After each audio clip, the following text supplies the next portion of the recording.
तो भगवान शिव का भक्त हूं, सारा जहर निगल देता हूं। लेकिन बेशर्मी के साथ जब किसी और का अपमान होता है तो मुझसे रहा नहीं जाता है। অসমের জনসভা থেকে কংগ্রেসের বিরুদ্ধে আক্রমণ শানালেন প্রধানমন্ত্রী নরেন্দ্র মোদী। রবিবার দাররাং জেলা নির্বাচনী সভায় দাঁড়িয়ে তিনি অভিযোগ করেন, দেশের সেনাকে সমর্থন না করে পাকিস্তানের প্রশ্রয় পাওয়া জঙ্গি আর দেশ বিরোধী শক্তির পাশে দাঁড়ায় কংগ্রেস।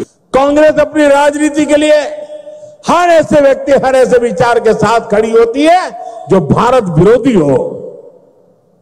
अभी ऑपरेशन सिंदूर के दौरान भी हमने यही देखा।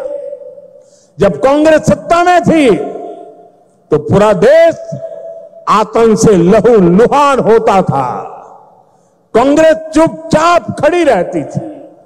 आज हमारी सेना ऑपरेशन सिंदूर करती है, पाकिस्तान के कोने कोने में आतंक के आकाओं को उखाड़ फेंकती है, लेकिन कांग्रेस देश की सेना के बजाय पाकिस्तान की सेना के साथ खड़ी हो जाती। প্রধানমন্ত্রীর অভিযোগ, অপারেশন সিঁদুরের সময় ভারতের সেনা পাকিস্তানের জঙ্গি ঘাঁটি ধ্বংস করলেও কংগ্রেস অনুপ্রবেশকারী এবং দেশ বিরোধী শক্তিকে রক্ষা করায় ব্যস্ত ছিল।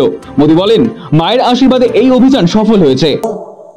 कांग्रेस के लिए अपने वोट बैंक का हित ही सबसे बड़ा है।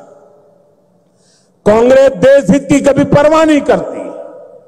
आज कांग्रेस देश विरोधियों की, घुसपैठियों की भी बहुत बड़ी रक्षक बन चुकी है। कांग्रेस जब सत्ता में थी तो घुसपैठ को बढ़ावा देती थी। आज कांग्रेस चाहती है कि इस घुसपैठिए हमेशा के लिए भारत में ही बस जाए और भारत का भविष्य घुसपैठिए तय करे। রবিবার অসমের সভা থেকে 1962 চীনা আগ্রাসনের প্রসঙ্গ টেনে আনলেন তিনি। বললেন, তৎকালীন প্রধানমন্ত্রী জওহরলাল নেহরুর ভুলের ক্ষত আজও বহন করছে অসম। 1962 में चाइना के साथ जो जंग हुआ, उसके बाद पंडित नेहरू ने जो कहा था, वो घाव नॉर्थ ईस्ट के लोगों के वो घाव आज भी नहीं भरे। और उस घाव पर कांग्रेस की वर्तमान पीढ़ी भी नमक छिड़कने का काम कर रही है।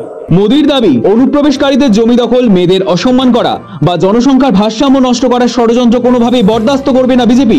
তিনি অসমের মুখ্যমন্ত্রী হিমন্ত বিশ্ব শর্মাকে সাধুবাদ জানিয়ে বলেন, তার উদ্যোগেই দখলমুক্ত জমিতে আজ কৃষকরা চাষ করতে পারছেন। কংগ্রেসের বিরুদ্ধে ভূপেন হাজারিকাকে অপমান করার অভিযোগ তোলেন প্রধানমন্ত্রী। পাশাপাশি আশ্বাস দেন, বিজেপির ডাবল ইঞ্জিন সরকার অসমের মহান সন্তানদের স্বপ্ন পূরণে বদ্ধপরিকর।